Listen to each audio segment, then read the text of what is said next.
Beleza, Dani. Então, o que que eu queria aproveitar e ver com você? Você falou para mim que essa vaga surgiu através do LinkedIn, foi isso?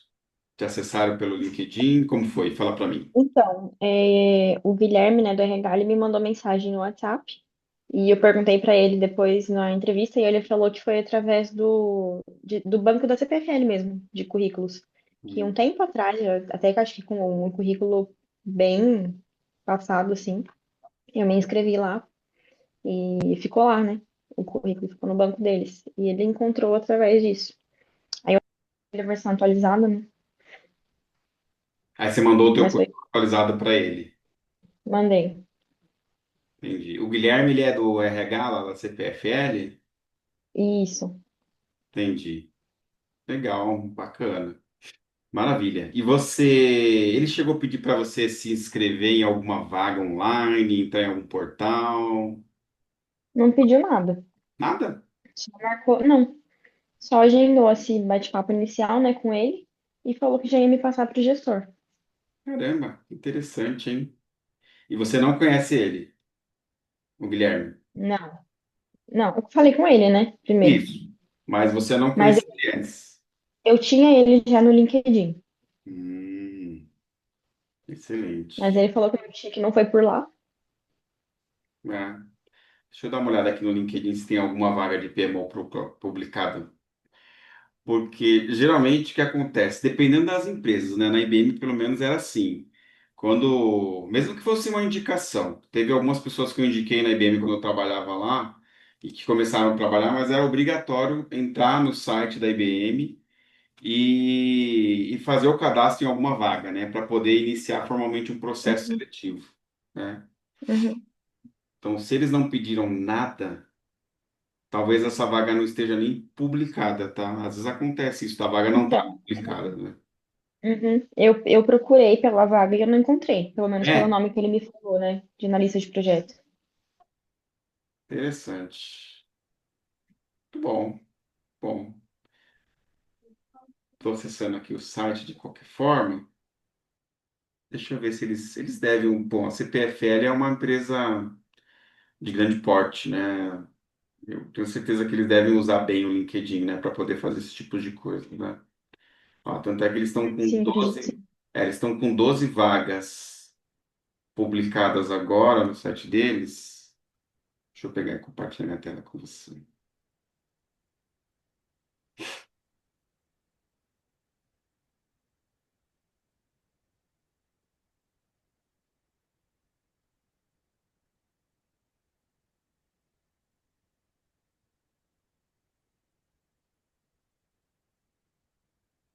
Já está aparecendo a minha tela?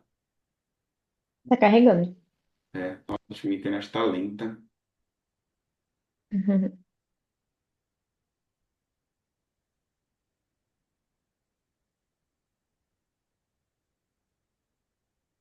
Que doideira. Ainda não É, apareceu, não. tá bem lenta, hein? Ah, agora foi, carregou. Tá Aí, vendo, né? Beleza. tô. Vamos lá. Gerente de projeto, analista de planejamento, gestão de portfólio, comprador.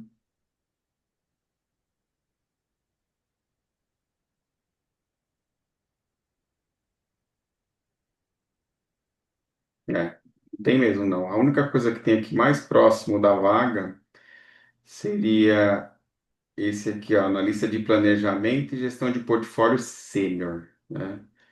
Mas eu não acredito que seja essa vaga não, tá? Não, não é. É uma vaga júnior.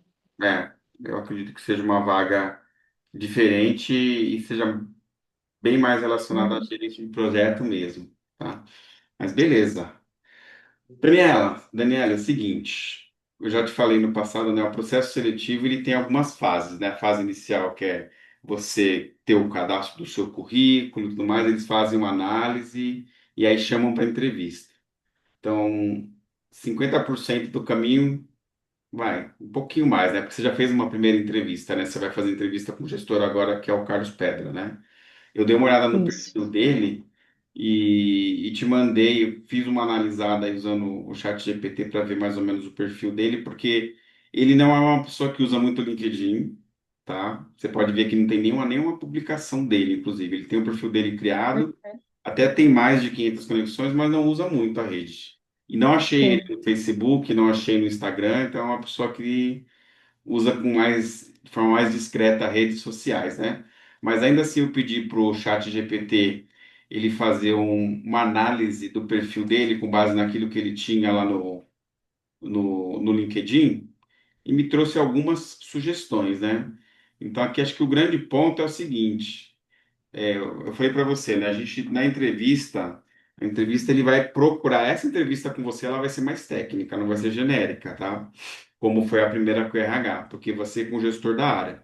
E ele vai te testar em algumas coisas, vai te perguntar algumas coisas relacionadas à área de gestão de projetos, tá? Mas coisas simples, eu acho, Ah, não precisa sim. falar muito a fundo, que são coisas que você já fazia na IBM de forma geral.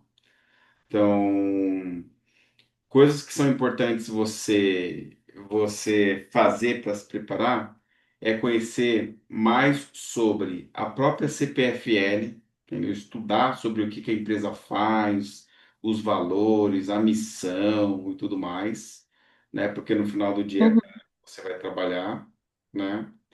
E durante a sua entrevista com o Carlos, demonstrar o seu nível de conhecimento técnico na área de gestão de projeto, certo?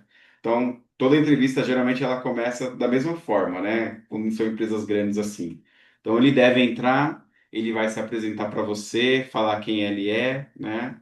E o motivo da entrevista, e vai pedir para você falar um pouco sobre você inicialmente. Então, esse fale um pouco sobre você, existe uma técnica que a gente recomenda que é o comercial de 30 segundos, né? Comercial de 30 segundos é uma forma de você se apresentar brevemente, falando quem é você, qual é a sua qualificação profissional e qual que é a sua formação. Então, bem simplesinho, nada assim complicado. A gente fala comercial de 30 segundos, mas não precisa ser exatamente em 30 segundos. É uma apresentação rápida, né? Então, basicamente, como uhum, fosse eu, como que eu faria? Eu falaria assim, sempre comece agradecendo, tá? Lembra disso também, né? Carlos, primeiramente, obrigado pela oportunidade da entrevista com você. Como você sabe, eu chamo Kleber Godoy, eu atuo na área de gestão de projetos há X tempo. A minha formação profissional, eu sou formado em tal coisa, né? E eu estou muito feliz de ter sido chamado para participar desse processo seletivo, né? Porque é uma área que eu busco trabalhar e principalmente por ser uma empresa aqui da região de Campinas, né? Onde eu resido. Beleza, então se apresentou brevemente. Depois da sua apresentação, o que que ele vai começar a fazer? Ele vai começar a fazer perguntas para você.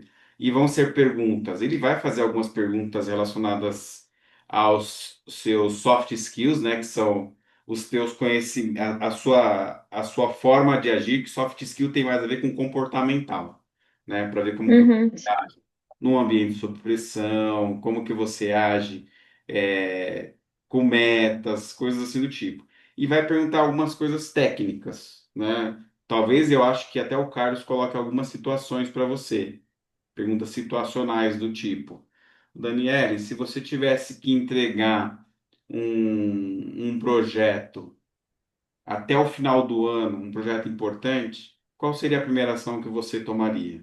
E vai deixar livre para você responder.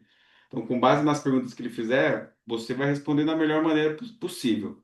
O mais importante é que nas tuas respostas você procure justificar, né? Não só responder, mas dar um porquê, dar um motivo, tá?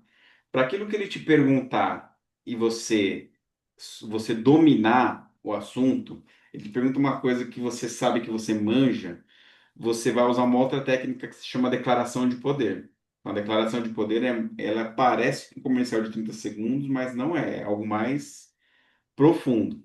Por exemplo, vou dar um exemplo comigo, né? De repente, vamos supor que eu estou passando por uma entrevista com o Carlos e o Carlos vem e me pergunte assim, Kleber, é, vamos dar um exemplo aqui da área de gestão pensando em CPFL, né? Kleber, para você, o que que é mais importante como gerente de projetos com relação à gestão de riscos? Se você pegasse um projeto aqui da CPFL para fazer gestão e tivesse que cuidar dos riscos, quais seriam as coisas importantes que você entende que você faria? E aí eu poderia falar para ele, por exemplo, Carlos, olha, gestão de projetos, né, a parte de gestão de risco é algo que eu conheço bem. Por exemplo, a primeira coisa que eu faria, né, com relação à gestão de risco seria mapear os riscos, tentar identificar os riscos, né? E é um trabalho que eu não conseguiria fazer sozinho. Por exemplo, eu já atuei num projeto que eu tive que fazer mapeamento de riscos, e no processo de mapeamento de riscos, eu tive que interagir com algumas pessoas que eu entendia que eram as pessoas responsáveis para fazer com que aquele risco não virasse um problema efetivamente, e colocar os pesos, né? Fazer aquilo que a gente chama de análise qualitativa, quantitativa para ver quais seriam os impactos e junto com o usuário definir qual que seria a resposta que a gente teria para aquele risco não acontecer, tendo um risco negativo. E eu acho que esse é o tipo de coisa que eu faria aqui na CPFL também, né? Porque no final do dia, eu acho que gestão de risco é isso, pelo menos são o que as boas práticas recomendam, né? Então, assim, é mais ou menos nessa linha. Você vai falar que você conhece sobre o assunto, vai dar um exemplo real, se possível, tá? Vai mostrar como que você resolveria aquele assunto com um exemplo real e conectaria esse seu conhecimento para a necessidade da empresa, certo? Bem assim, como se fosse um storytelling. E por que que a gente usa dessa forma? Porque quando a gente fala dessa forma, lá na cabeça do Carlos, ele vai estar imaginando você trabalhando na área e fazendo as coisas acontecer. Então, de preferência, sempre justifique, dê os motivos. E quando for uma coisa que você manja, que você domina, não seja tímida, não tenha vergonha de falar, eu conheço, eu domino, eu já fiz, entendeu? Que nem, por Tá. exemplo, vamos dar um exemplo de uma coisa que eu sei que você conhece, que era uma coisa que você fazia na IBM. Daniele, É, bom, parte das atribuições desse cargo que a gente tem de gerente de projeto júnior aqui na CPFL seria o processo de compras, tá? De aquisição de produtos ou até licenças, né? Como que você conduziria, por exemplo, um processo de compra, né? Como que você poderia responder? Bom, o que eu fazia falando do, que do passo a passo que eu fazia na IBM, né? Isso. Que eu deveria responder. Bom, o que eu fazia, primeiramente, seria verificar se as informações da cotação que chegava até mim estavam corretas, né? Seriam os valores dos itens, quais seriam os itens. E depois disso, eu abria um pedido de, de solicitação né, para adquirir esses itens e aguardava o retorno das outras pessoas do time. Só que assim, como eram ferramentas internas, eu não sei se eu posso dar um nome para ele, né? Porque era um processo, na verdade, bem, até algo mais assim, automatizado. Por isso que eu fico um pouco perdida ainda em como formar essa resposta, Vou te ajudar. sabe? Porque eu sei como que se faz, mas eu sei como se faz, mas eu me enrolo um pouco para explicar por que justamente usava essas ferramentas internas. Eu acredito que toda empresa deve ser assim, né? Vou te ajudar. Ó, Principalmente processo de de compra. portas, assim. Processo de compra, geralmente, em empresas grandes, ele é meio que padronizado, tá? Ele tem os passos a passo, tudo mais. Eu sei que já faz um tempinho que você não faz compra, né? Porque você tá fora do mercado há um tempinho. Uhum. Mas, de forma geral, assim, você poderia afirmar, tá? Porque você manja. E aí eu vou te dar um refresh. Se cair essa pergunta, você vai saber responder. Então, você poderia falar assim, Carlos, processo de compra é algo que é muito importante, principalmente para a gente poder garantir é, a maneira correta de proceder, né? Uma vez que é um processo que tem disputa, né? Envolve mais um fornecedor. Mas, por exemplo, eu conheço o processo de compra e geralmente no processo de compra, como eu conduzo? A primeira coisa é interagindo com a área de compras, pedindo uma cotação, tá? Pelo menos era assim que eu atuava antes. Então, a gente dispara a cotação para o mercado, vai receber a resposta de dois ou mais fornecedores e fazer a comparação dos valores para tomada de decisão. E não é só o valor que muitas vezes influencia, né? É qualidade, é capacidade de entrega e tudo muito junto com o time de compras, porque é o skill que eles têm nessa área. Então, uma vez que a gente decide qual que é o fornecedor que vai ser efetivamente contratado, aí a gente segue o fluxo, né? Fala para pedir abrir um PO, um pedido de compra, né? Faz a contratação através do contrato, tudo mais, formalizado, e libera o pedido de compra para poder para poder efetivamente comprar. É, é dessa forma que eu faria na CPFL se o processo fosse igual, porque justamente para garantir que o processo de compra ele seja cumprido da maneira adequada, né? Porque eu sei que a parte do processo de compra é uma coisa que é muito importante, inclusive pode passar por auditoria e eu entendo que na CPFL vocês também têm um processo bem maduro com relação a isso, na verdade. Então, é mais ou menos sempre nessa linha. Você não precisa entrar no detalhe de nome de ferramenta, a menos que ele pergunte, qual que era a ferramenta que você usava para poder fazer a abertura de PO? Nem lembro mais se era o Ariba, eu acho que era o Ariba, né? Pelo menos, Era o bonde, né? o Bond é o Buy on Bonde. Demand, né? Que é o... Uhum. Você pode Que é o falar, que eu mais usava. na IBM, eles tinham um sistema chamado Bond, que é o Buy on Demand. Então, lá, a gente tinha um sistema, dentro do sistema, a gente tinha um catálogo de produtos, quando era catálogo, e explica o processo ali, tal, tal, tal, o passo a passo, né? Sempre olhando aqui para a câmera, lembrando, a câmera vai ser os olhos do recrutador do outro lado, né? E responda com tranquilidade, sempre lembrando em compliance, tá? Em garantir que as coisas vão ser feitas de acordo com o processo, porque empresas desse grande têm processos, né? Então não tem problema você falar um processo diferente do que é o na CPFL, por quê? Porque você não é da CPFL, então você não tem obrigação de saber. Então, mas você pode falar, bom, procuraria seguir o processo de compra que a CPFL ela tem. Na minha época que eu trabalhava na IBM, era assim, assim, assim, assim, assado.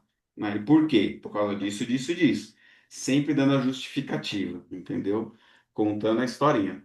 Porque isso vai dar para o Carlos, vai dar que você é uma profissional, que você se importa em seguir os processos adequados para não expor a empresa, para fazer uma contratação de forma justa, entendeu? Da forma que tem que ser o processo de compra, porque de forma geral é assim que acontece, né? Certo. Outra coisa que também é muito importante que eu lembro que na IBM tinha é de garantir que o fornecedor nunca preste um trabalho sem ter um pedido de compra emitido. Tem que ter, porque se não tiver, isso é desvio, né? É totalmente fora das regras. Então, esse tipo de coisa talvez possa cair. O cargo de gerente de Tá. projeto júnior, é isso? É de analista de projetos, Júnior. Analista de projeto. Beleza. Então você vai trabalhar, provavelmente você vai trabalhar junto com gerentes de projetos que são mais sêniores, tá? Então outra coisa que talvez ele possa perguntar, como analista de projeto, como que você entende que você pode ser útil ao gerente do projeto que você vai estar trabalhando junto? Então essa é uma pergunta que talvez possa cair, entendeu? Possa cair. Uhum. Eu tô falando que eu tô partindo de uma premissa, né? Algo que eu tô assumindo como uma verdade. Talvez sim, talvez não, Sim. né? Mas na sua cabeça, como que você acha que de repente um analista de projeto que vai Nossa, trabalhar com um gerente de projeto mais sênior, ele poderia trabalhar, sinceramente, não saberia responder isso. né? Teria que pensar. Vou te ajudar também. Então, assim, pensa o seguinte: como o braço direito do gerente de projeto, o gerente de projeto tem mil coisas para fazer. Pensa da seguinte maneira: a Ive, ela era a gerente do grande projeto, que era o portfólio da IBM, e você já era uma analista, certo? Então, você tinha que fazer muitas coisas que a Ive até poderia fazer, mas não fazia, por quê? Porque ela contava com a sua ajuda. Então, um analista de projeto, ele vai ajudar muitas vezes o gerente do projeto a garantir que os repositórios do projeto vai estar atualizados, entendeu? Por exemplo, de repente tem um bid que vocês estão conduzindo. Pô, as cotações precisam estar guardadinhas nas pastas corretas, da forma adequada, da forma atualizada. Então, uma boa resposta é, olha, coisas importantes que eu faria, que eu já fazia, por exemplo, é garantir que as pastas do projeto estavam atualizadas, com as informações corretas, né? Garantir, por exemplo, eu estando com o gerente do projeto em reuniões, garantir que a gente emita atas de reuniões, ajudando com a agenda, dependendo da reunião, fazendo reserva de salas para poder auxiliar, ou seja, deixando o gerente do projeto focar naquilo que é mais importante e suportando ele. E, ao mesmo tempo, procurando aprender com o gerente do projeto, até porque o próximo passo que eu gostaria de dar seria ser um gerente de projeto, e nada melhor do que estar ali próximo. Uhum. Então, assim, um analista de projeto, ele faz isso. Você quer ver também uma outra coisa? Na dúvida, uma coisa que é boa você fazer, vamos fazer junto aqui, ó.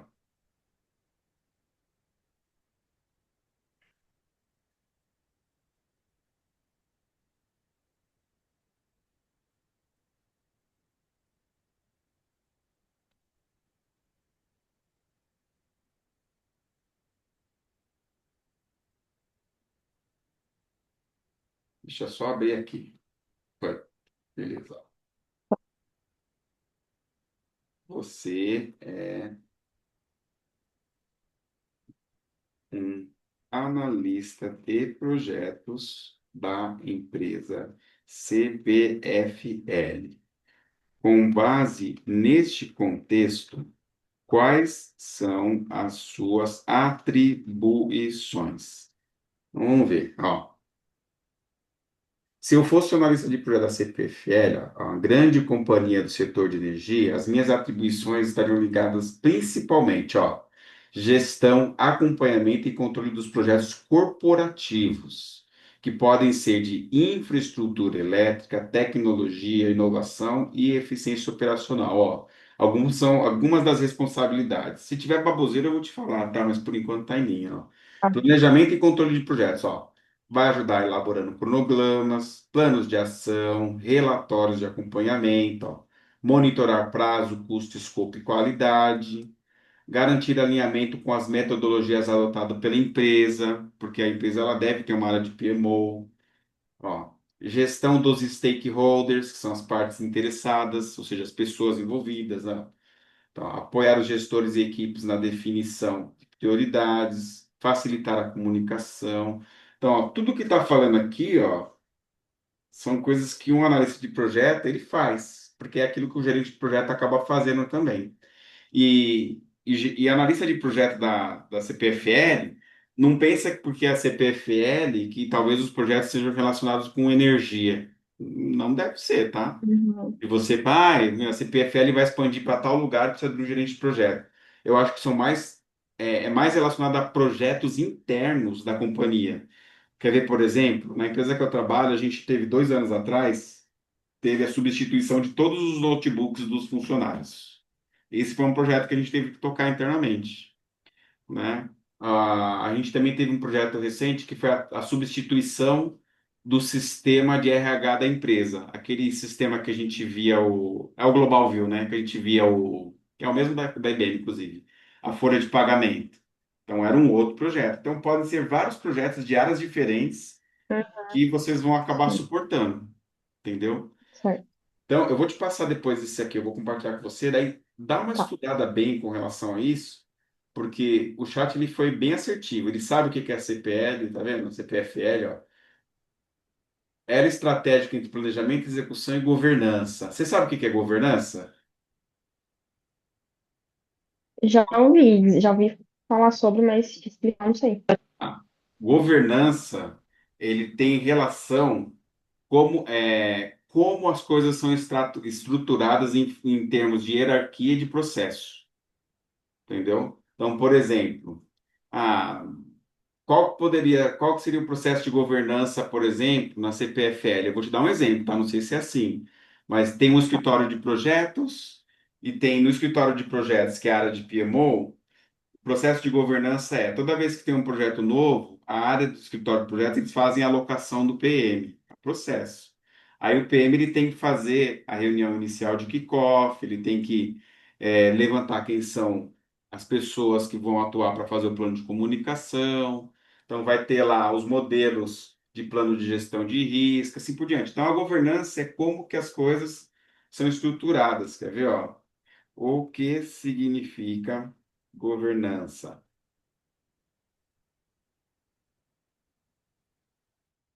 Ó, significa um conjunto de práticas, regras, processos e estruturas usados para orientar, monitorar e controlar. Entendeu? É isso. Isso é governança. Como que as coisas são governadas? Quando fala de governança, é como que as coisas são governadas? Ó, em palavras simples, é a forma organizada e transparente de cuidar do projeto ou da empresa para garantir que tudo seja feito do jeito certo, pelas pessoas certas e com o resultado esperado. É, isso aqui eu vou te mandar também. Então, outra coisa Tá. que é legal você ter na ponta da língua, tá? Ó, KPIs, ou indicadores, tá? KPIs em inglês é Key Points of Improvement, tá? Então, você pega um projeto, aí você tem ali alguns indicadores que você vai medir. Por exemplo, geralmente, assim, por padrão, é prazo, custo, qualidade, risco. Então, todo projeto ele foi feito para entregar num custo determinado. Então, como um PM, como analista de projeto, A tua responsabilidade é garantir que o projeto vai ser executado dentro daquele custo que foi desenhado. Dali para menos, né? Se você conseguir entregar com menor custo, melhor ainda, né? Porque o projeto ele acaba se mostrando mais econômico, né? Diferente da IBM, a gente na IBM tinha nos projetos, a gente tinha um medidor que era relacionado a gross profit. Mas gross profit seria um medidor para quando a gente está prestando serviço ou vendendo algum produto para uma empresa externa, ou seja, é a lucratividade. Projetos internos não têm gross profit, geralmente. Por quê? Porque é interno. O que vai acontecer é, Uhum. eles vão te dar um projeto, vai falar assim, Dani, a gente precisa fazer aqui, ó, a substituição de todos os celulares corporativos, tá? A gente vai sair da operadora Claro e vai para a operadora Vivo, e o nosso budget que a gente tem para fazer isso é de R$ 1 milhão. Beleza? Então, o que que você vai ter que fazer? Vai ter que garantir que a troca dos celulares aconteçam dentro daquele budget. Então, tem uma série de levantamentos que tem que ser feito. Quantas pessoas vão receber? Se todo mundo vai receber do mesmo modelo? Se dentro desse 1 milhão vai ter um contrato de manutenção? Então, são as coisas que tem que levantar. E aí, parte dos indicadores estão relacionados com qual prazo tem que entregar, se eu estou dentro do custo, a qualidade dos celulares. Quais são os riscos envolvidos, entendeu? De não alcançar o projeto. Então, são medidores, tá vendo? Então, de forma geral, é isso. Quer ver? Deixa eu ver o que mais ele colocou aqui, ó. Stakeholder, você sabe o que que é, né? São pessoas, tá? São as partes interessadas, né?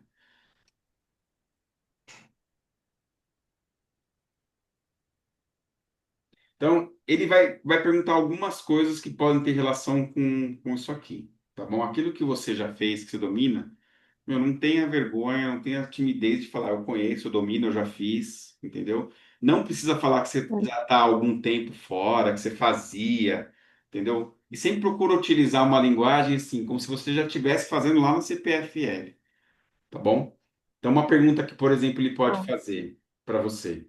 Daniele, como que você trabalha num ambiente sob pressão? É uma pergunta que é muito comum de fazer. Assim como outras perguntas, qual que é o seu maior ponto fraco? Ele pode perguntar. Como que você lida com pessoas preguiçosas? Pode ser que ele pergunte.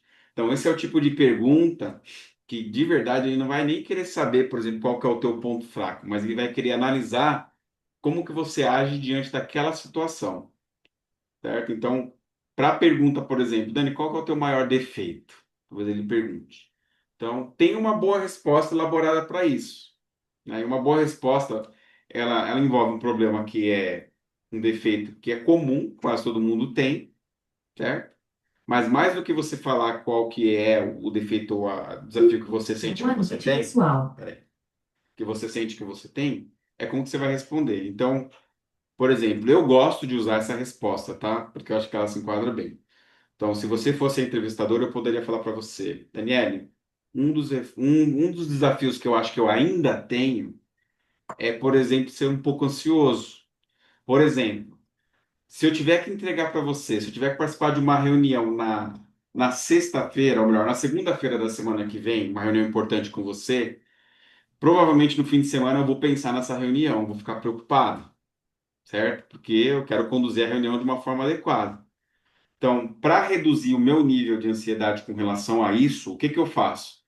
Eu vou me preparar bem durante a semana, deixar tudo nos mínimos detalhes, para que eu tenha mais segurança e na segunda-feira eu não tenha dificuldade de fazer aquilo que eu tenho plano e eu consiga me desligar no fim de semana. É isso que eu faria estando aqui na CPFL, certo? Sempre linkando, linka. Então, fala qual que é o desafio, o que você está fazendo para superar, qual que seria o resultado que você atingiria com aquilo que você se propôs a colocar em prática e conecta tudo isso com a CPFL, sempre, para ele poder ver, né? Qual que é uma pergunta que para você sente que tem dificuldade de responder, se te fizer? Essa seria uma do defeito. É, eu acho assim, eu tenho grande dificuldade de responder de forma clara para qualquer pergunta que seja, né? Mas principalmente relacionado a termos mais técnicos. Justamente por, acredito eu, por eu ter estado mais de 2 anos aí fora. Tô meio desatualizada, né, digamos, Uhum, uhum, dos processos. Mas eu penso assim, eu acredito que na hora que nem, pelo menos na entrevista que eu fiz com a Bosch, foi assim, né? Na hora da entrevista mesmo, eu consegui me sair bem, assim, responder o que eu fazia. Porque, na verdade, eu não preciso mentir em nada, né? É só conseguir explicar de uma não, forma um pouco mais clara, que é a minha maior dificuldade. assim, Mas não, fora isso, assim, eu consigo. realmente não precisa mentir. Mentir é diferente de omitir, tá? Sim, Não que sim. você tenha que omitir, mas eu gosto de usar a seguinte lógica, tá? Não sei se você já viu em ônibus, transporte público, faz muito tempo que eu não ando, né? Mas geralmente no ônibus tem a plaquinha, né? Fale somente o necessário com o motorista, tá? Se você não viu, eu também não sei faz quanto tempo, se você já usou transporte público, mas geralmente tem no ônibus lá, né? Fale somente o necessário com o motorista. Eu gosto de usar essa analogia quando eu falo sobre entrevista, por isso. Então, na entrevista, você precisa responder o que é necessário, nem mais e nem menos, tá? E procurar responder de uma forma lógica. E a forma lógica, como eu estou te falando, independente da pergunta ser técnica ou ser uma pergunta de comportamento, sempre procura ter um passo a passo. Entendeu? Então, responder o que, por quê, como e como que você tem tudo isso conectado com a necessidade da empresa. Se você seguir esses 4 passos, você vai ter muito mais clareza na hora de responder. Entendeu? Então, o que, por quê, o como e conectando tudo isso com a necessidade da empresa. Você quer ver? Vamos pensar numa pergunta que talvez você ache que possa ser difícil. Tem alguma pergunta técnica que você acha que talvez seja difícil responder? Imagina uma aí, vamos pensar. Tá. Hum, não sei se ele pode perguntar algo relacionado se eu já conduzi algum projeto ou alguma parte de um projeto, né? Porque acho que eu nunca fiz isso, né? De forma direta. Eu realmente dava só esse suporte na IBM. Mas se ele perguntasse sobre isso também, mas eu já tive que fazer bastante coisa, assim, que eu consegui resolver Uhum, para ajudar, né? E para mim, acho que sempre volta nisso, nessa dificuldade de conseguir organizar tudo e responder de maneira clara e direta, sem me uhum, enrolar ou parecer que eu estou inventando. uhum. Então, faz o seguinte Mas aqui. assim,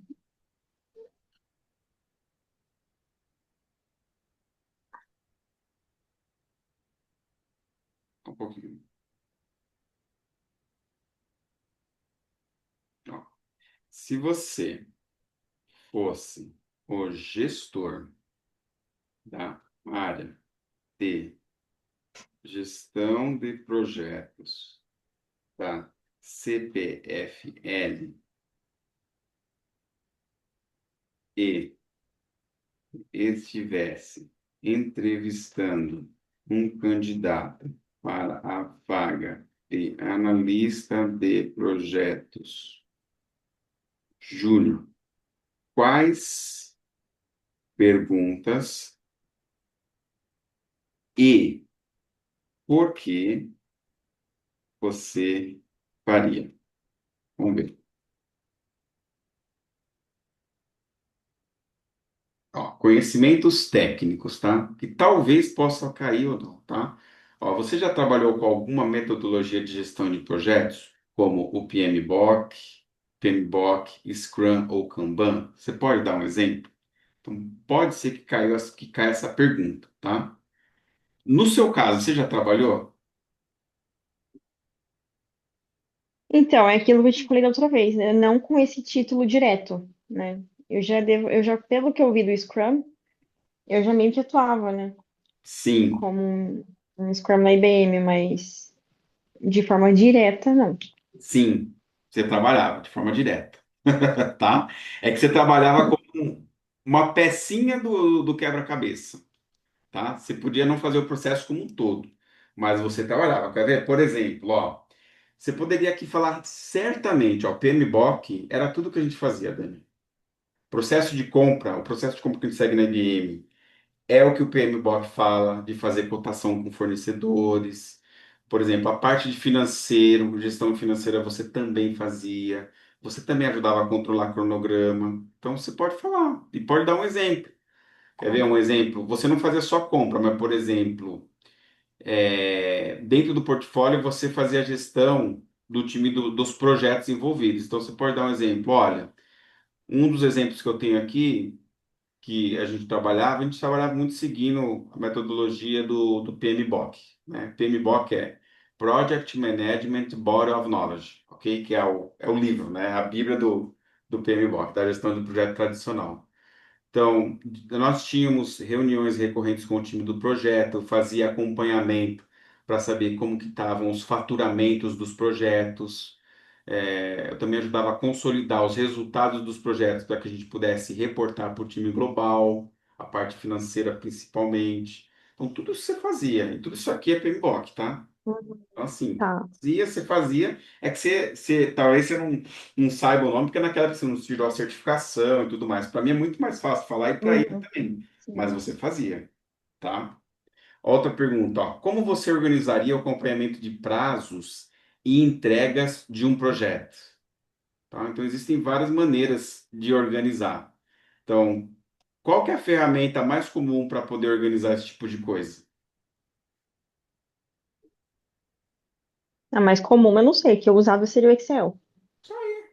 Olha, no meu caso, eu usava mais o Excel. A gente tinha um modelo de cronograma no Excel mesmo, e que era funcional para poder acompanhar os projetos, né? Eu sei que existe, por exemplo, o Microsoft Project, existe o Gira, que está dando exemplo, né?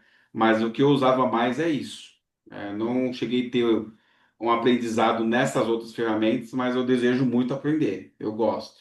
Ponto. Foi direto ao ponto, respondeu. Tem muita empresa grande que usa Excel e é isso aí, tá bom? Tá. Se o projeto estiver atrasado, o que você faria como analista de projetos para apoiar o gestor? Vamos pensar aqui junto. Você tem um projeto para você entregar, ó, até 31 de dezembro de 2026. Existe um projeto que a gente está tocando e esse projeto não pode passar dessa data, certo? E a gente está vendo que ele já está atrasado.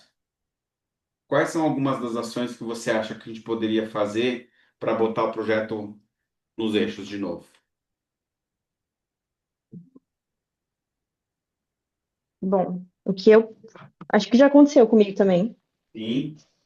E o que eu fazia seria, né, conversar com as pessoas envolvidas, né, as pessoas que faziam a cotação, que faziam a solicitação de cotação, e pedir urgência para enviar o quanto antes, para poder, e quando precisava também pedir, como fala, não é assinatura, mas o ok, né, dos gerentes de outras áreas Aprovação. também, para eles demorar, isso, aprovação, para Uhum, poder agilizar o processo, pedia também formalmente por e-mail, né?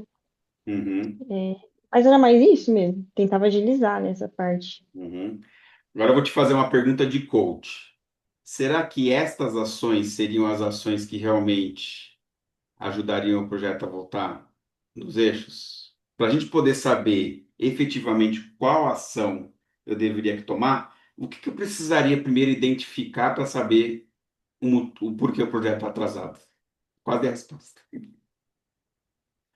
Para eu Hum, saber por que o projeto está atrasado, existe um motivo, certo? certo. Se ele está atrasado, tem um motivo. Então, para eu descobrir o motivo, o que eu tenho que fazer? Revisar o que foi feito. Primeiro, dar uma revisada no projeto. Porque em gestão de projetos, a gente tem uma expressão de fala, a gente precisa entender qual que é o gargalo. Se o projeto está atrasado, existe um motivo. E provavelmente tem algum ponto do projeto que está pegando, que está causando o atraso. Então, antes de tomar as ações, a primeira coisa é fazer uma análise, entender. Olha, a primeira coisa que eu faria nesse caso é ter certeza de qual que é o motivo, qual que é a causa raiz do atraso do projeto, certo? Para poder tomar as ações. Então, o atraso do projeto está acontecendo por quê? Porque, de repente, o fornecedor que eu tenho atual prestando serviço, eles são muito devagar, são muito lentos. Ah, então esse é o motivo do atraso? É. O que que eu posso fazer para resolver? Aí, sim, são várias as possibilidades, desde como trocar o fornecedor para contratar um outro, ou de repente colocar gente de dentro do time mesmo da empresa para atuar junto com o fornecedor para entregar. Então tem várias técnicas, né? Quando a gente fala de atraso de projeto, o PMBOK ele tem dois tipos de estratégia que ele recomenda, tá? O primeiro deles é o paralelismo. O que que é o paralelismo? É trabalhar com duas coisas ao mesmo tempo em paralelo, certo? Então, por exemplo, eu estou fazendo eu tenho uma casa, eu preciso entregar até o final do ano aqui, até o final desse mês, eu preciso levantar as quatro paredes do cômodo, certo? Só que eu só tenho um pedreiro. E o pedreiro, ele tem capacidade de levantar, ele levanta uma parede a cada 15 dias. Eu tenho quatro paredes para levantar, certo? Então, se um pedreiro ele levanta uma parede a cada 15 dias, significa que no final do mês, quantas paredes vão estar levantadas? Duas. Duas paredes. Então, para eu resolver o problema, o que que eu preciso fazer? Preciso botar, no mínimo, mais um pedreiro que tenha a mesma capacidade, que consiga levantar uma parede a cada 15 dias, porque daí eu boto os dois para trabalhar juntos, enquanto um vai trabalhando em uma, o outro vai trabalhando em outra, vai chegar no final do mês, as quatro paredes vão estar levantadas.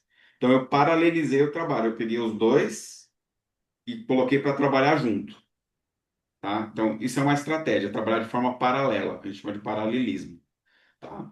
E a outra opção que a gente tem também chama-se compressão do cronograma. A gente comprime o cronograma. A gente pega uma atividade que está muito longa e comprime ela. Também, o paralelismo é uma forma de comprimir cronograma, tá? Colocando mais gente para trabalhar no projeto ou contratando outros recursos. Por exemplo, uma maneira de comprimir o cronograma, às vezes, uma ferramenta, dependendo da ferramenta que se tem. Porque vamos supor, de repente o pedreiro demora, sei lá, uma semana para chapiscar a parede, né? Que é jogar massa. Só que existe uma máquina que ela consegue chapiscar a parede em um dia. Só que essa máquina vai custar R$ 2.000 o aluguel dela por mês. Você vai gastar mais? Vai. Mas você vai conseguir chapiscar mais rápido. Então, existem várias estratégias, tá? Então, quando a gente fala assim, o projeto está atrasado, o que que você faria como analista júnior? Ó, primeira coisa que ele vai fazer aqui, ó, se eu pegar aqui, ó, por exemplo, ó, para a pergunta 3, que boa resposta eu poderia dar? Ó, vamos ver se eu tô em dia com o PMBOK aqui, ó. Se eu percebesse que o projeto está atrasado, como analista júnior, eu apoiaria o gestor trazendo informações claras e organizadas, certo? Primeiro, eu revisaria o cronograma, que foi aquilo que ele falou, identificar quais são as entregas que estão com maior impacto no atraso, e depois eu levantaria com as equipes as possíveis causas, que é o que a gente chama de causa raiz. Ó, documentaria essas informações e apresentaria ao gestor de forma objetiva. Porque você, como analista de projeto, você talvez não vai ter resposta de qual é a ação que tem que fazer para resolver. Quem tem que resolver é o gerente do projeto. Mas você consegue apoiar ele dando clareza. Olha, fundo de tal, eu acho que o que está causando atraso é isso. Por quê? Por causa disso, disso, disso. É dar informação, dar insumo. Ó, ajudar com relatórios, propor alternativas, é lógico, ó, como replanejamento de prioridades, redistribuição de tarefas. Olha que legal. Acredito que no meu papel a principal contribuição é garantir a visibilidade, comunicação clara e organização para que o gestor possa tomar as melhores decisões. E uma boa resposta para isso também seria, por exemplo, Dani, olha, eu como um analista de projeto, apoiando de repente um gerente de projeto mais sênior, eu iria trabalhar para que essa situação não acontecesse, para falar a verdade. Então, no primeiro sinal que eu identificasse um possível atraso, eu já ia levantar a mão e já ia trazer para ele, tá? Para não deixar chegar nessa situação. Mas se atrasasse o projeto, eu faria isso, isso, isso. Então, primeiro analisa, traz dados, fatos, né? Para poder ajudar com tomada de decisão. Ia colaborar, trazendo possíveis soluções, compartilhando com os stakeholders, para botar o projeto nos eixos novamente. Então, é mais ou menos isso que ele vai querer ouvir de você, Uhum. tá bom? Tá. Ó, a parte de competências e competências comportamentais, ó, que é postura, né? Me conte sobre uma situação que você precisou lidar com prazos apertados. Como você se organizou? Lá na IBM, você já passou por alguma situação, assim, de algum prazo apertado, olha, que a Ivy ficou no teu pé lá, Dani, a gente precisa comprar isso aqui logo. Essa licença tem que comprar logo, porque, cara, se a gente não comprar, o Bradesco vai ficar descoberto aí pela Cisco, e se cair um chamado, a gente vai estar sem suporte, né? Sim, Então, já passou por isso alguma vez? sim, sim. E como que você procurou se organizar? Eu, bom, depende de em que parte estaria, né? Se tivesse ainda que ter feito essa cotação, se fosse uma renovação, por exemplo, de um software, e tivesse com a data, ou tivesse antecipado a data, né, da renovação, ou tivesse muito em cima da hora, eu fazia esse processo de pedir a cotação, né, solicitar com urgência, e já Isso, correr atrás antes da cotação de ter as aprovações, né, isso. para deixar já engatilhado, para quando Uhum, chegasse a cotação já tivesse essas aprovações. uhum. E ia comunicando a Ive, né? Era Isso, literalmente isso. Ia isso. comunicando ela para ela conseguir decidir o que tinha que fazer. Uhum, E eu perguntava se tinha mais alguém que eu deveria acionar. Às vezes eu ligava também para o fornecedor, ela pedia para eu ligar para o fornecedor isso. para solicitar o software ou o hardware o mais rápido possível. E se fosse questão de hardware ou cabo, né, tinha também, né, a parte dos cabos, eu falava também com o pessoal já de logística fiscal para já deixar engatilhado qual seria o processo. Exatamente. É isso aí. É isso que você tem que responder. E tá bem Tá, estruturada a sua resposta, tá? Então, assim, sempre procura responder dando esse exemplo. Olha, Carlos, eu tá, já passei por isso na IBM, tá? E realmente é uma situação que é complicada. Tenha bom humor também nas tuas respostas, tá? Você pode dar risada de vez em quando. É uma situação que é bem complicada, né? Mas, por exemplo, eu vivenciei uma situação que a gente precisou, por exemplo, despachar, comprar um cabo muito específico para um determinado equipamento. E o prazo era apertado e, assim, a preocupação maior que nós tínhamos era o equipamento dar um problema e precisar daquele cabo, né, e gerar uma indisponibilidade. Então, no meu caso, o que que eu fiz? Eu corri atrás das cotações com os fornecedores, junto com o time de compras. Eu já deixei o time de logística ciente daquela compra e que quando chegasse o cabo eles deveriam despachar direto para o destino. Eu já deixei também as pessoas responsáveis pela aprovação cientes de que viria um pedido, né? Então, assim, eu fiz tudo o que estava ao meu alcance para garantir que o cabo estaria aqui disponível, né, antes de ter um problema com o equipamento. E sempre que eu agia dessa forma, funcionava bem. É isso que eu faria aqui na CPFL, por exemplo, se eu tivesse essa situação. Então, mais ou menos assim, entendeu? É o que, por quê, como e conecta. O que, por quê, como e conecta. Tá bom? Ó, isso tá. aqui é uma boa pergunta, tá? Ó, você já trabalhou com equipe multidisciplinar? Como foi lidar com esses diferentes perfis de equipe? Isso aqui você vai pegar na CPFL, exatamente nesse cenário, ó. Você vai ter na tua equipe gente de TI, fornecedor, você vai ter engenheiros, clientes internos. Então, esse tipo de coisa é uma coisa que é bom que dá muito aprendizado, né? Por quê? Porque são pessoas diferentes. Então, para esse tipo de pergunta aqui, na IBM você também passou. Por quê? Porque você lidava, apesar de você lidar mais com os gerentes do projeto e com a IB, mas você tinha que falar com as áreas da IBM, que são multidisciplinar, né? Então, você pode contar como que foi a experiência também, né? Quando você não sabe resolver uma demanda, qual que é a sua abordagem? Essa pergunta é para você. Surgiu um pedido para você, surgiu uma demanda, e aí, você não faz nem ideia de como começar, né? Ou como resolver. O que que você faz aqui? Na IBM eu chamava a Mari, né? Que era mais sênior que eu. Até para não incomodar a Ive, assim, com questões que poderia resolver com outra pessoa, mas como ela era mais sênior do que eu procurava ela e pedia ajuda. Uhum. Agora dá essa resposta, Ou faz que de eu não conta que sabia, você está respondendo o Carlos, tá? Dá essa mesma resposta que você deu, essa é a mesma resposta, mas é para o Carlos que você está respondendo. Não precisa nem citar o nome da IBM, tá? Se você não quiser. Vamos lá. mas o que que eu teria que falar de diferente? Não, você não citaria nomes, né, no caso. Você falaria assim, Não, olha, sim, aham, sim. né? Você falaria na terceira pessoa, olha, e fala simples. Você pode sempre colocar a situação. Cara, essa situação às vezes é comum de acontecer, né? Das vezes que aconteceu, o que que eu procurei fazer? eu procurei me conectar com a pessoa que conhecia o processo, pedir ajuda de verdade para poder resolver, né? Então, na IBM, por exemplo, eu me conectava com uma gerente de projeto que era mais sênior, que conhecia do processo, para poder entender quais eram as ações que eu tinha que tomar. E das muitas vezes funcionava.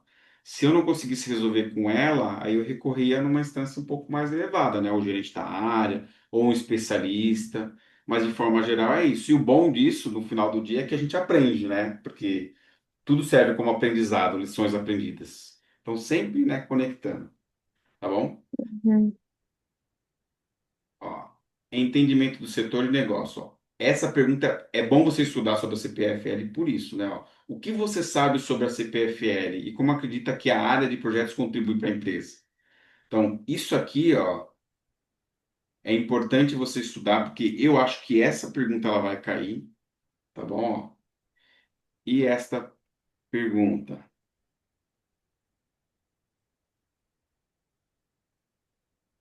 Uma sugestão de resposta. Eu sei que a CPFL é uma das maiores empresas do setor elétrico no Brasil, atuando em geração, distribuição, comercialização de serviços. Ó. Acredito que a área de gestão de projetos é essencial para garantir que esses investimentos e iniciativas estratégicas sejam bem executados, desde a modernização da rede elétrica até projetos de tecnologia, projetos internos que a empresa possa ter. Ó, veja, a minha contribuição seria apoiar esses projetos acontecendo dentro do prazo, com orçamento, em conformidade com as normas do setor, trazendo resultados, assim, conectando, né? De forma geral, eu acho que é isso. Aí, para poder finalizar, é provável que o Carlos ele te pergunte assim: você tem alguma pergunta, Dani? Então, é interessante você ir com uma ou duas boas perguntas para fazer para ele, né? Ó, quais são duas boas perguntas que poderia ser feita para o gestor da área no final da entrevista?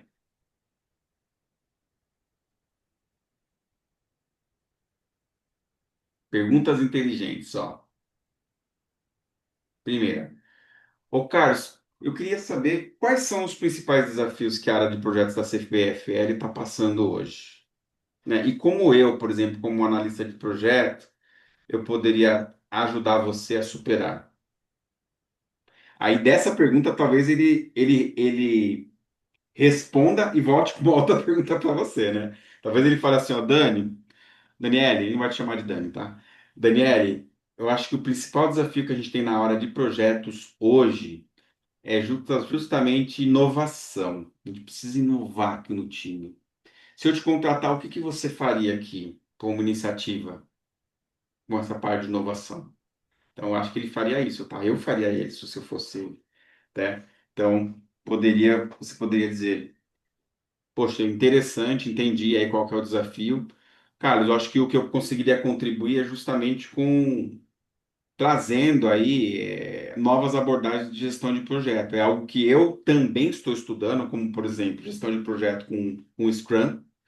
É algo que eu não domino, mas eu tenho procurado estudar, me desenvolver, e eu acho que isso poderia ser um dos passos para ajudar no processo de gestão de projetos. Então, aí reverte e valoriza, né? Uma outra pergunta: como a CPFL apoia o desenvolvimento profissional e o crescimento de carreira dentro da área de projetos? Uma pergunta excelente que você poderia fazer para ele.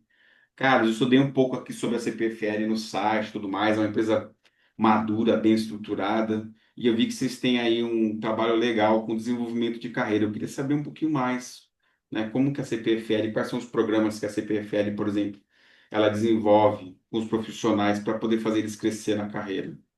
Você poderia me falar? Isso vai demonstrar, tá vendo, ó, que você, além de ter interesse, que você não quer chegar só para ser mais uma, que você quer além de continuar com um longo prazo lá, mas crescer junto com a empresa, crescer dentro da empresa, né? Então, são duas boas perguntas que você pode fazer. Talvez, na primeira entrevista, perguntaram alguma coisa para você sobre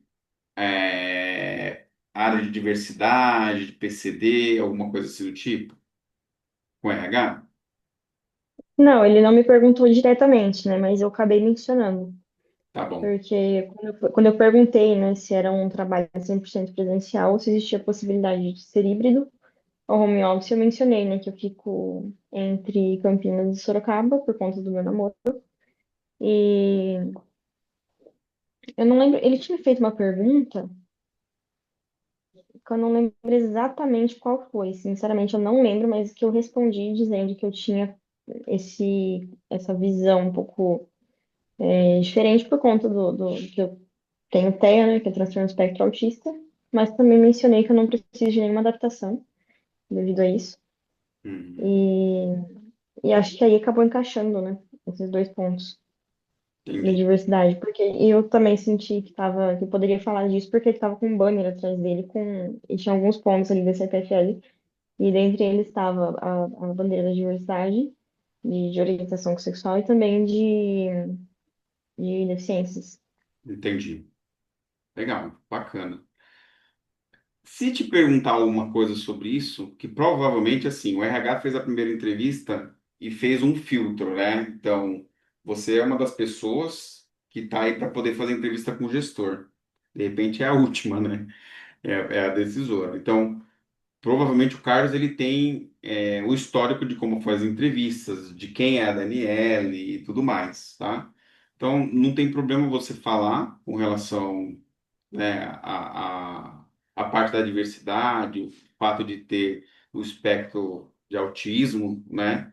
A única coisa que talvez você tenha que tomar um cuidado é com relação a esse negócio de Sorocaba a Campinas, tá? É, sim, mas eu já mencionei para ele que a minha residência realmente é Campinas e que sendo trabalho 100% presencial, para mim não teria nenhum problema. Não, tá bom, né? Porque independente, né, da sua escolha, né? Se fosse um namoro com uma pessoa do sexo masculino ou feminino, independente disso, para o gestor pouco importa. Ele, no final do dia, ele quer que você entregue resultado. Eu não sei se é 100% presencial, se é híbrido. Ele chegou a comentar com você? Sim, a CPFL, ele falou, é menos 100% de chances de ser híbrido ou remoto, ele é totalmente presencial. Então, vai namorar de fim de semana. Não tem jeito. Faz parte do Uhum, processo, né? sim, Faz claro. parte do processo. Se você mora em Campinas e tudo mais, né? Eu acho que é isso. Dani, como que você está se sentindo para a entrevista amanhã? Ah, eu tô um pouco ansiosa, um pouco nervosa também, né? Uhum, Mas eu acredito que as outras entrevistas que eu tive me serviram, né? Para me ajudar a entender como que vai ser esse processo. E eu vou ter tempo também de estudar um pouco mais ainda sobre a CPFL. Meu uhum, irmão já trabalhou na CPFL também. Meu avô uhum. trabalhou na CPFL. Olha Então só. eu tenho as experiências deles. E então, assim, eu estou confiante, mas não com altivez aí de espírito, né? Estou Uhum. um pouco assim, preciso dar uma estudada mais ainda. Então, assim, continua a se preparar, que você tem bastante tempo. Não digo hoje, agora são 10 horas da noite, né? Mas aproveita amanhã, dorme bem à noite, entendeu? Acorda amanhã tranquila, destina um tempo para estudar. Esse negócio do seu avô, do seu irmão ter trabalhado na CPFL é excelente. Isso é o tipo de coisa que seria interessante você citar na entrevista, se possível, né? De Uhum, repente ele pode perguntar, Dani, por que você quer trabalhar na CPFL? É uma excelente pergunta que ele pode fazer. E você pode falar, Carlos, eu estou dando um exemplo, tá? Bom, além de ser uma empresa assim, gigantesca no setor, né, de produção de energia e tudo mais, a CPFL ela tem uma história interessante na minha vida, né? O meu avô, ele trabalhou na CPFL, o meu irmão, né? Então, por algum tempo a CPFL ela foi parte da história da minha vida, né? Inclusive das coisas que a gente construiu. Então, para mim, além de poder trabalhar numa empresa desse porte, né, e me desenvolver, seria um motivo de orgulho continuar, de repente, com parte daquilo que os meus antepassados, o meu irmão, fez também, né? Fazendo parte da CPFL. Mexe com o emocional, entendeu? Isso mexe. Eu sei que o Carlos ele não tem muito tempo de CPFL, tá? Se você ver no perfil dele, ele não tem acho que nem 5 anos. uhum. Mas não importa, né? É um cara que tá lá, ele é gestor, então é um cara que ele tá vestindo a camisa, né? É, como especialista em programação neurolinguística, existe uma técnica, eu não sei se você já ouviu falar de uma técnica que se chama autoafirmações. Já ouviu falar disso? Sim. tá? Então, eu tenho um áudio que eu gravei, tá no YouTube, eu vou te mandar o link, tá? Que ela tem 20 autoafirmações, tá? E além disso, vai ter uma música de fundo que é bem tranquila e ela tem um negócio que se chama áudios binaurais. Eu não sei se você já ouviu falar sobre isso. Conhece? Isso não. Não. Então, assim, é para você entender, só para a gente finalizar aqui. O nosso cérebro, ele trabalha com frequências, literalmente, é uma máquina. Tá? Então, Uhum, dependendo do que a gente está fazendo, ele vai estar operando numa determinada frequência. Então, existem ondas de frequência que deixam a gente mais relaxado, mais alerta, mais depressivo, alegre, triste, tá? Isso é uma coisa que a gente pode usar para o bem, mas infelizmente tem algumas organizações que usam para o mal também, né? Causando pânico, terror e tudo mais. Mas aqui eu vou falar de coisa boa, tá? Então, esse áudio que eu gravei, ele tem, por detrás da música, ele tem uma frequência que ele vibra, e essa frequência, ela faz a gente ficar um pouquinho mais relaxado e alerta ao mesmo tempo, tá? E por que áudio binaural? É porque, assim, o nosso cérebro, ele é muito inteligente, por isso a gente recomenda escutar esse tipo de áudio, de preferência com fone de ouvido, porque funciona mais ou menos assim.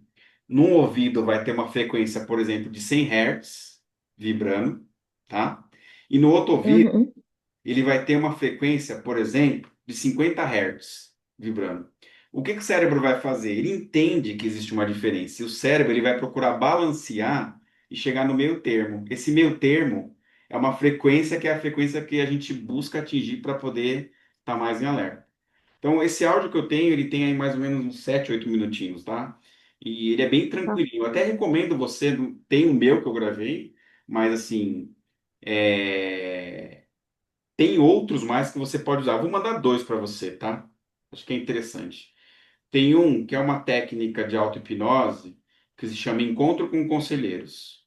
Então, Napoleão Hill, que foi o escritor daquele livro Quem Pensa Enriquece, esse cara ele estudou pessoas que eram muito bem-sucedidas no passado. E ele viu que existia um padrão entre essas pessoas. Muitas delas, antes de dormir, elas faziam um exercício de mentalizar um encontro com 5 pessoas, vivas ou mortas, que fossem pessoas ponto fora da curva.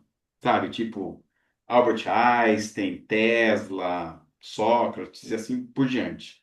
Então, essas pessoas costumavam dormir pensando nisso. E elas iam dormir com uma pergunta, muitas vezes, né? E o objetivo principal era que, durante o sono, o subconsciente se conectasse com a energia dessas pessoas e tivesse respostas para as perguntas que, às vezes, a gente tem. E a maioria das pessoas eram bem-sucedidas, tá? Então, algum tempo atrás, eu gravei também um áudio de auto-hipnose que ele dá esse tipo de sugestão. Uma das pessoas que eu estou fazendo a mentoria, ela estava precisando, eu gravei, mas eu vou compartilhar com você também, que é um negócio que pode ser bom. Então, eu recomendo você também escutar, tá? Faz o teste. Você não precisa Tá. acreditar em nada do que eu estou falando, tá? Assim, Não, eu acredito sim. é, assim, eu tenho um curso de hipnólogo também, né? Eu fiz curso de hipnose e eu uso em algumas abordagens, tá? Dependendo da situação. E esse áudio de auto-hipnose, ele é um áudio que ele ficou bacana, sabe? A pessoa que eu passei, ela tá utilizando e é baseado em uma coisa que é técnica realmente, e tudo mais. Eu vou mandar para você também, além da gravação, né? Eu fiquei devendo mandar a gravação do encontro passado, inclusive. Eu vou subir as duas e te mando o link, tá? Então, procura amanhã ter um dia tranquilo, estude sobre a CPFL. Lembra, a sua entrevista vai ser online, então um ambiente bem iluminado. Se você viu mais ou menos como que é o fundo, background lá do Guilherme, tá? Tenta deixar mais ou menos assim, um fundo limpo, vá bem vestida, maquiada, passa perfume. O Carlos não vai sentir seu cheiro, mas não importa. Mas vai para a entrevista como se você estivesse indo trabalhar presencial, né? Coloca as colinhas ali em volta da câmera. Eu vou te mandar de novo o passo a passo da declaração de poder. Vou te mandar esse compartilhamento aqui do chat GPT para você também usar como base para estudar. E amanhã, se você tiver alguma dúvida pontual, ô Daniele, manda para mim a mensagem no WhatsApp. Eu talvez não consiga te responder por áudio rápido, mas eu vou procurar estar alerta ali e te responder Tá bom. mais breve possível, tá? Tá bom, Faz a sua parte, faz tudo que está ao teu alcance, né? E eu sei que também você é uma pessoa cristã, né? Você acredita em Deus. Também procura colocar nas tuas orações aí o Carlos, agradece, já ora como se a vaga fosse sua, né? E vamos para cima, né? Uma coisa é certa, sendo para ser sua, vai ser, né? Se não for para você ser sua essa vaga, outra vaga vai surgir, mas você dá um motivo para ser abençoada, faz a sua parte que Deus vai fazer o resto, né? com certeza. Tem alguma pergunta, Dani? Por enquanto, não. Não? Então tá bom. Dani, obrigado aí mais uma vez pela oportunidade. A gente vai encerrar então e eu vou subir as informações aqui e daqui a pouco eu te mando informações aí do que a gente fez na sessão de hoje. Fechou? Muito obrigada. Nada, Dani. Boa noite. Tchau, tchau. Boa noite.